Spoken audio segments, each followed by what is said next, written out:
अहाना ने जेल भेजा या पुजारिनी को दुर्गा देवी, ये देखकर बहुत ज्यादा ही खुश होने वाले हैं। किसके साथ ऐसा ही होना चाहिए था? जी हाँ मेरे प्यारे दोस्तों, दंगल टीवी के मोस्ट पॉपुलर शो बड़े घर की छोटी बहू के आने वाले अपकमिंग एपिसोड बहुत ही हैरान होने वाले हैं। और कहानी की शुरुआत में अहाना और अर्जुन के बीच रोहित सर को लेकर एक बार फिर तीखी बहस हो गई थी। अर्जुन के कड़वे तानों ने अहाना के स्वाभिमान को झकझोर कर रख दिया था। गुस्से और आंखों में आंसू लिए अहाना ने अर्जुन के साथ जाने से मना कर दिया और पैदल ही अपने दफ्तर की ओर निकल पड़ी। जून की तपती दोपहरी और मन में चलता विचारों का बवंडर अहाना को बेचैन कर रहा था, लेकिन उसकी पारखी नजरें अभी भी अपने आसपास के माहौल को लेकर पूरी तरह सतर्क थी। ट्रैफिक से बचने के लिए अहाना ने बाजार के पीछे वाली एक सुनसान और वीरान गली का रास्ता चुना, जहां सन्नाटा इतना गहरा था कि खुद के कदमों की चाप भी सुनाई दे रही थी। तभी अचानक अहाना के कदम एक पुराने बिजली के खंभे के पास ठिठक गए। उसने देखा कि वहां एक महिला खड़ी है जिसने लाल रंग की भड़कीली साड़ी पहनी हुई है, लेकिन ताज्जुब की बात यह थी कि जून की इस झुलसा देने वाली गर्मी में भी उसने खुद को एक मोटे ऊनी शॉल से पूरी तरह ढक रखा था। अहाना को कुछ अनहोनी का एहसास हुआ। उसने गौर से देखा तो वो सैंडल और साड़ी वही थी जो सुबह उसने पुजारिनी भाभी को पहनी हुए देखा था। अहाना के फैन हो तो चैनल को सब्सक्राइब करें। अहाना ने फौरन एक पुरानी ठेले की आड़ ली और अपनी सांसें रोककर तमाशा देखने लगी। तभी वहाँ एक काली पल्सर बाइक पर सवार एक नकाबपोश शख्स आया जिसने हेलमेट का काला शीशा नीचे कर रखा था। पुजारिनी ने बड़ी चालाकी से इधर उधर देखा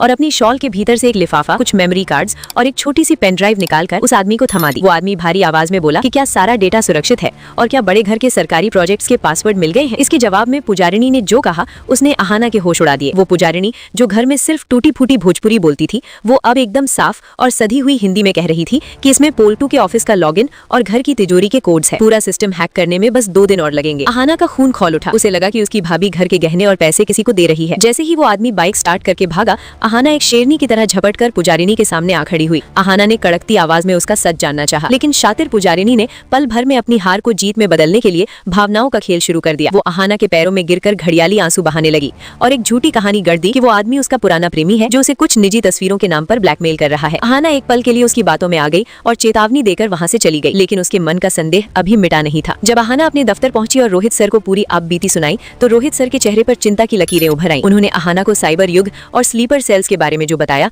उसने अहाना के पैरों तले जमीन खिसका दी। रोहित सर ने समझाया कि आजकल अंतर्राष्ट्रीय जासूस मासूम बहू बनकर बड़े घरों में घुसते हैं ताकि वहाँ के वाईफाई और कंप्यूटर सर्वर का इस्तेमाल करके देश की खुफिया जानकारी दुश्मनों तक पहुंचा सके। अहाना के फैन हो तो चैनल को सब्सक्राइब करें। अहाना को अब सब कुछ साफ दिखने लगा था। पुजारिनी का कंप्यूटर से डरने का नाटक करना, सुहागरात पर पोल्टू को खुद से दूर रखना और अक्सर लैपटॉप के आसपास मंडराना। अहाना ने मन ही मन ठान लिया कि वो इस गद्दार का पर्दाफाश करके ही दम लेगी। शाम को घर लौटकर अहाना ने अपनी भावनाओं पर काबू रखा और बिल्कुल सामान्य व्यवहार किया ताकि पुजारिनी को शक न हो। रात के सन्नाटे में जब पूरा घर गहरी नींद में डूबा था, अहाना ने हिम्मत जुटाकर दुर्गा देवी को जगाया और उन्हें रोहित सर की चेतावनी और पुजारिनी की संदिग्ध हरकतों के बारे में बताया। शुरुआत में तो दुर्गा देवी को यकीन नहीं हुआ, लेकिन अहाना के तर्कों ने उन्हें सोचने पर मजबूर कर दिया। रात के ठीक 2:30 हो रहे थे जब अहाना और दुर्गा देवी दबे पांव पोल्टू के कमरे की ओर बढ़ी। कमरे के दरवाजे के नीचे से एक रहस्यमयी नीली रोशनी छनकर बाहर आ रही थी। अहाना समझ गई कि अंदर कुछ काला खेल चल रहा है। वो जान जोखिम में डालकर बालकनी के रास्ते खिड़की तक पहुंची और जो नजारा देखा उसने उसके रोंगटे खड़े कर दिए। बिस्तर पर पोल्टू बेखबर सो रहा था,